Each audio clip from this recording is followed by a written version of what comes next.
Our next presenter for today is Belle Chellingworth, Principal and Director of BC Consulting and a very dear and old friend of mine, presenting on From Bin to Brain to Behaviour, Learnings for Waste Education from the Waste Audit of a Lifetime.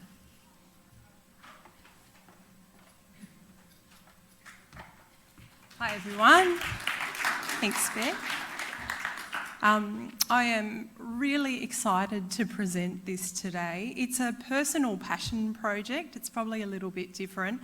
I've never presented on it and I've never really even spoken to anyone about it up until recently, so I'm bringing it to life now, and I really wanted to essentially launch it at this conference, which is about responsible custodianship of the materials and energy and land that we live and work on. So I'd like to acknowledge the traditional owners of country that we're on today.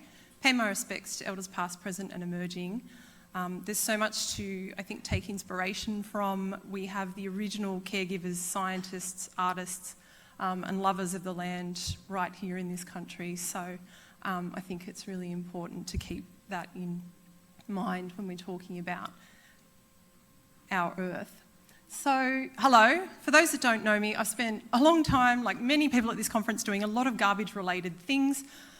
One of the first memories I have in my career of this was I worked in a pub and we had no recycling. All the gaming sheets on the wall would just get thrown in the bin, so I used to write my uni notes on them. I worked in a deli late at night while I was at uni as well. There were all these barbecue chickens that would be left over at the end of the night. There was a syndicate of restaurant owners that would call me at 9:52 and say, "Can we have some discounted barbecue chickens? Are they $2 yet?" And I'd be like, "Yeah." And I'd entertain their antics because I couldn't stand the thought of the chickens being thrown out. But since then, I've worked in the waste collection industry. I've worked for local council. I've spent the past few years in big business, heading up waste and circularity, and now doing my own thing, consulting. But I think when you spend enough time in this world, you really start thinking about it a lot, and it starts to translate into your personal behaviours at home. And I decided long ago that the best waste, is the waste you don't create in the first place. So I stopped using single-use shopping bags and used a keep cup and got rid of cling film and all those sorts of things. And gradually, I whittled everything away. And in 2017, when I started living on my own and also had access to FOGO services, I no longer needed a red landfill bin, and I got rid of it. It went on a little holiday in a nearby laneway in the city of Sydney, and I had to find it and bring it back when I moved out of that property, so it's still there. But I didn't really think much of it. I really just started saying in job applications I'm zero waste to landfill, with the exception of 1 kilo per quarter, because we all know it's physically impossible. If anyone has achieved it, well done. But in an urban, modern environment, zero waste to landfill, it is impossible. And so really, I got to a point where I thought, I'm saying this, but I have no real proof. I've never really measured it. And you know what we all do when we're doubting tonnages? Kitchen scales to the rescue, you start weighing it. And so when I threw out my landfill, I would just start, and my landfill bin is now a Tupperware container, I would just put it on the scales, weigh it, 75 grams, weigh it all up. And, I was still within my KPI, and the nervous scientist in me disappeared, and I went, okay, I can definitely say this.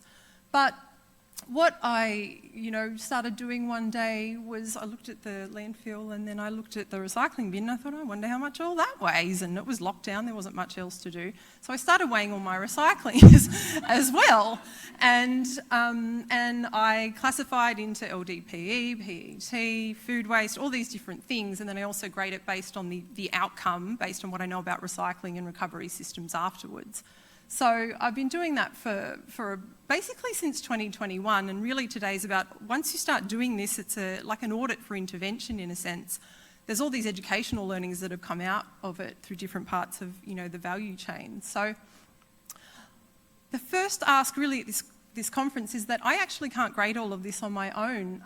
I need help with my own education. So I thought I'd bring some pleas here today. If we could save the questions just for other people's questions. If you see me around, I'd love to have a chat about lots of different things, liquid paperboard, just discovered farmer cycle, if anyone knows much more about that, I'd love to chat about that. Life cycle approach to food waste, FOGO, compost, worm farming, really what is the best approach?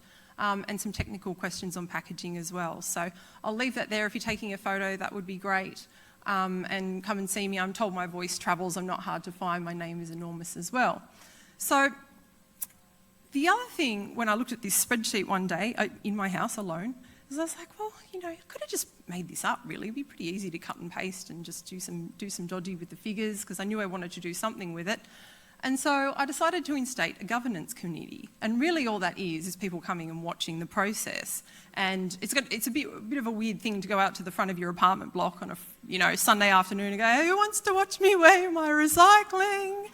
So, I had to get friends and family to do this. And what I didn't anticipate was that I was going to get questions with this as well. Some of them really surprised me, though. Some of the questions from these people, who are generally all, I would say, pretty well educated professionals working in the city, I would start explaining, why I was doing this and say, oh, because I'm zero waste to landfill, I need to verify it, need to have some transparency. And they say, no, you're not. Look, you've got the yellow bin and all that recycling there. And I'm like, no, zero waste to landfill. And they go, oh, no, doesn't it all just go to the same place? And I was truly shocked. I know we've covered this today already in the conference, but I really was surprised to hear people who I've been friends with for a long time and, pretty well connected with current affairs to say something like that.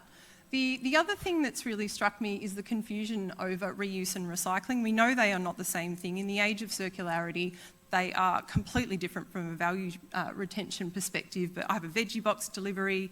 That company takes the cardboard boxes back and reuses them. They don't reprocess them. They sticky take them up. Off they go. It's amazing. So that's in a different pile. And the committee would say, well, why is that recycling over there and what's that doing over there? I'll say, because this is being reused.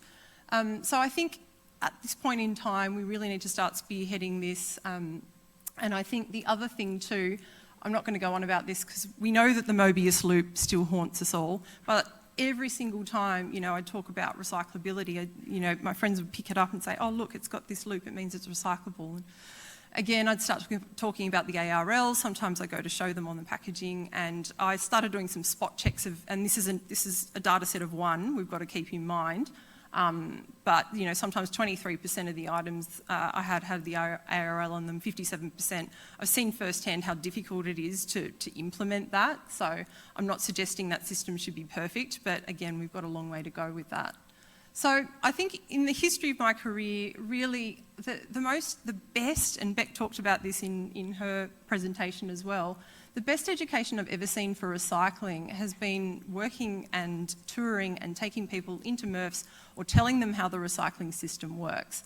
I think with all the infrastructure that's being built and we know the capability needs to increase, language matters. I swear I did not plagiarise Costa's keynote this morning. It's really, really important for us to start thinking about these places as not being sort of industrial backwaters anymore. They're education facilities. I worked out of one in the UK, in Suffolk. It's amazing. It's purpose-built to be able to show people how the process works.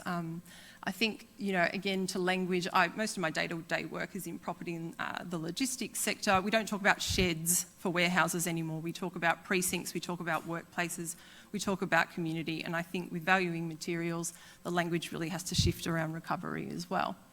So having collected this data set for a while, some of the things for me that undeniably affect tonnages and that I now try and, I think, spearhead and anticipate and do things about before they become a problem have been illness, change in household structure, receiving gifts. I still like to receive gifts, so I haven't told my friends to stop sending them. Changes in shopping habits and busyness and higher disposable income. So one of the things that I try and do to reduce packaging is go and do that zero waste shop. So it could be the farmers markets, the co-op, bulk food stores, for example. But for a long time, I really could not nail this habit. You get really excited, you figure out what you want, you label all the containers and off you go and you do it. And then 12 months later, it totally the wheels fall off the wagon. And I finally figured out that for me to be able to achieve this, it's not the containers, it's the frequency of the shop. So what I mean by that is I started going, okay, I'm going to just try and do this like once a month, maybe once every 6 weeks. Then you identify the things that you as a person eat within that cycle. For me, it's tea, pasta, honey. This is a very personal thing. But then I just committed to doing that shop with those particular products. And that's how I finally nailed it. So I think in our messaging around that, one of my suggestions, it's certainly worked for me because it's habit formation and you're not going to revolutionise your shop every week. If you do, well done, and I'd love to cheer you on it. But it's really, really hard. So that was what worked for me. I think also just talking about changing shopping, changing behaviour, all of these things, being able to enable them. There's really a lot of educational and planning for future councils and precincts, considerations, space, access, leasing, being able to enable reverse logistics, and also having warehousing close by to where those businesses operate as well. So as I said, I work in the property sector a lot, so I'm trying to feed some of that, gently drip feed that in, to the beginning of that process as well. Illness, it's not what I thought or what I think. When I started looking at the tonnages, I could see them go up, and I was like, I had the flu there, I had the flu there, I had the flu there, broke my foot there. After you've been sick, sometimes your kitchen bench looks like a pharmacy that's had a tornado that's gone through it. But it's not all this stuff. For me, when I started looking at it, it's food waste. So I realised that when I get sick, I'm not very good at being sick. I sort of go into denial and I don't really take care of myself, and I'm like, I'm not really sick, and then I go down. And in that period when I go down, that's when all the food was wasted in my fridge. So I have a set of instructions of what to do when I get sick anyway, but then I just added freeze food to it. And for me, this worked. If you're sitting there going, I don't know if I'm really going to put this in comms to my local community, have a think back to, let's say when it was spring last year, when Red Cycle paused, put your hand up if your phone, your email, your everything just went off with friends and family asking, what happened? Help, what do we do? Whether you signed up for it or not, we're all educators in some way, shape or form. So looking at ways, people notice what you do when they come to your house. They notice what you're talking about. Finding these ways to be able to spearhead that, that's what I've done for me. And I stand by it because it's working. Sometimes when this stuff comes into my house, it really wasn't me. It really wasn't. It's so lovely to get flowers and ice cream and gifts from the Women's Network that you just joined. Not the single-use coffee cups, I'll talk about that in a second. But sometimes this stuff just makes its way into your footprint, and there's not really much you can do about it. So I think if I just want to do a deep dive into that's florist. So that came with a bunch of flowers, everything up there. And there was card, there was cotton, there was a great blatant greenwash plastic bag on the end that had this messaging that didn't even make sense or was spelled properly. Honestly, I know you all look at this. I've got blow degradable, I think it said, far out. And it also came tied up with a ribbon as well. And I think when you look at this, some of this is recoverable, some of it isn't. But the ribbon, I'm going to really nail down onto this ribbon. The ribbon I would love to reuse, on someone's present or another bunch of flowers for a friend, but it's got all the branding of the florist on it. And, go nuts. Put the branding on the cardboard, put it on the tags or whatever. But I think when we start talking to businesses and to people who are distributing this, into our value chains, then really we need to start saying, this is unrecoverable, we want people to reuse it, how about we not label it with all your branding so that they do? And so that's just a very specific example, but I think more and more, a perfect textiles circularity system in this country is not around the corner, so we really have to start advocating for that. So I've thought about, this topic a lot, probably almost too much. A wise woman once said to me, you need to have a hobby, you need to have something else so you're not thinking about garbage all the time. You become a very boring guest at dinner when you're talking about sewage. So for me, I come at this, that's what she said, at the dinner, we were eating. Anyway, So I really like spending time, in the ocean. I come at this from an environmental perspective. I know lots of people who think that way do. And, sometimes we're in a climate emergency. You can get into your greatest fears. And, you would think that my greatest fear would be, the jaws of a great big shark, because I like to spend time out in the ocean. But my greatest fear is actually the jaws of a small puppy. Who's ever owned a small dog or a kitten or small people or, young souls? Waste comes with young souls. So I got a puppy and I did a lot of research on the breed and, I'd never owned one in an urban environment before, and people said to me, oh, you're going to lose a lot of shoes. And I said, no, I'm not. I really like my shoes. And so I got a cupboard and I put them all away. The other thing that happened too is that I realised that there are fit-for-purpose toys for different dog breeds. What one dog will use forever, another dog will destroy in 5 seconds. And these are, again, unrecoverable waste types. I don't think many people are Googling zero waste dog when they get a puppy, but maybe five people on the planet are like, what about my waste stream? Most people are Googling, I bought a puppy and now I don't want it, or the like. And I'm glad my dog's not here, but I kind of get where they're coming from. But anyway, we're going the distance.